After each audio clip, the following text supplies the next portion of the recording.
Hello, people of the Vanguard world. It is I, Chronos Dragon here, and Cross Phoenix is not here today because he's busy. So he gave me the optimal tools to record, so I will be doing that today. And as my first order as recorder, I will be doing a deck profile. I will be deck profiling my Seal Dragon the End deck. Pretty interesting combo, you would say. So here's how the deck starts. We have your 1-star being Lizard Soldier Conroe. He's pretty much your toolbox starter. One of the best stars I think Kagero has, and he pretty much just lets you move himself when you ride a Kagero unit on top of him, and then you get a counter+1, retire him to search your deck for a grade 1 or less unit from your deck, and add to your hand. Then I use 3 Tars and 3 Seal Dragon Peries. The Peries because they're Seal Dragons. Then I use the 4 heal triggers because Seal Dragon heals. Then we use 3 Gatling Claw Dragons to wipe out starters quickly, and 3 Seal Dragon Art Patches. He's pretty much another Seal Dragon unit for your special counterblasts. Then we use 3 Embodiment of Armor bars as your 8k vanilla. Pretty much he really has no skill except for that pure number advantage as a booster. Then we use 3 Seal Dragon Kazis. He's your drop and draw card, where when you call into a rear guard, if your opponent has a grade 2 Vanguard or rear guard, you get a discard a card from your hand and draw a card.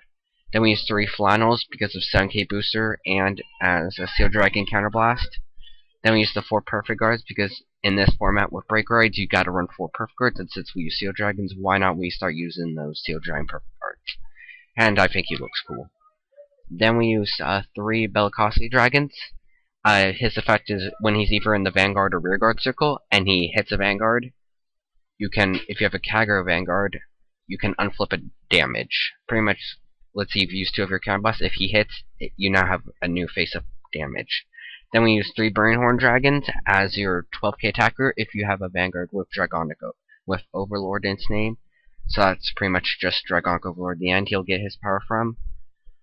Then we use our pretty much a retire unit as Seal Dragon Corduroy. His effect is you have to counterblast 1 unit with Seal Dragon's name, known as a special counterblast.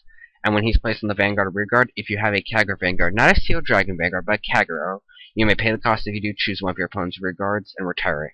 Then your opponent looks at the up to 4 cards from the top of his or her deck, choose up to 1 grade 2 from among them, call it to Rearguard, circle, and shuffles his or her deck. So pretty much they can either replace you with grade 2, or if they're not lucky, they lose a unit. But the grade 2 pretty much doesn't matter because you get a annoying booster out of the way. Then we get 3 of the 10k vanillas as the Hungry Hell Dragons, as a Seal Dragon, of course, which is why I don't use Nahal or Garp. Then, as our grade 3 lineup, we use 3 Dauntless Dry Dragons. He pretty much kind of supports the end by guaranteeing end's second attack. And his effect is Limp Break 4. Pretty much you have to be at 4 damage. When a Kagero rides this unit, choose one of your Vanguards, and that unit gains plus 10,000 power and gets the skill. Choose 3 cards from your hand and discard.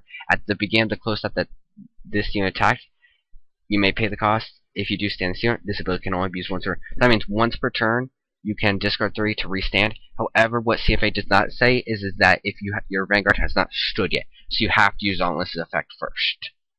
Then we use 3 Dragonic Overlord at the end. Pretty much his skills, if you have a non-Kagero Vanguard or Rearguard, this unit gets minus 2,000 power. But everything in his deck is Kagero, so no worries there. And then he's a cross-ride unit, but if you had the base Dragonic Overlord in the soul, he'd be have a 13,000 power defense. However, we do not run the regular Overlord, which is this guy. He would be at 13,000 power, but we don't, so he's only at 11. And his special skill, which makes him really good in this deck, is Auto Vanguard, counterblast 2, and choose a copy of Dragonic Overlord at the end from your hand and discard. When this attack hits, you may pay the cost if you stand it. So what this means is that if he hits anything, not just the Vanguard, but the 2 front row rear guards, you can pay that cost by just flipping 2 of your damage and discarding a copy of himself, which we run 4 of. So that means if he's in the Vanguard, you have 3 times you can use this effect. He restands, so that means you +1 right there. Which kind of equalizes the -1 you get from Dauntless Dry Dragon. So that's pretty much the deck there, people. If you've liked it, Comment down below if you like more. And I'm signing out.